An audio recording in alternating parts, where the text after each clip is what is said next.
Delhi state हज committee की तश्कील के बाद डॉक्टर अशफाक अहमद आरिफी को दिल्ली सरकार ने नया एग्जीक्यूटिव ऑफिसर मुकर्रर किया है और आज उन्होंने ओहदे की जिम्मेदारी संभाल ली है।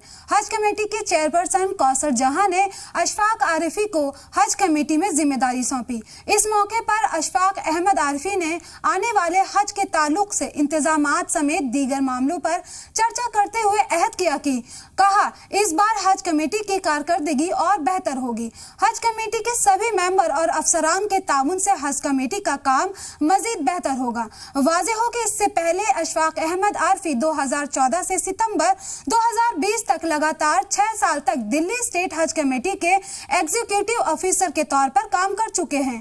काबिले जिक्र है कि डॉक्टर अशफाक ने एग्जीक्यूटिव ऑफिसर जावेद आलम खान की जगह पर दूसरी बार ये जिम्मेदारी संभाली है। डॉक्टर अशफाक को दिल्ली सरकार के मुख्तलिफ महकमों में इंतजामी काम करने का बड़ा तजुर्बा है। इसके साथ ही डॉक्टर अशफाक यूपीएससी के कला, सकाफत और महकमा सयाहत में भी काम कर चुके हैं। उन्होंने दिल्ली सरकार में भी उर्दू ऑफिसर के तौर पर भी 12 साल तक अपनी खिदमत अंजाम दी हैं।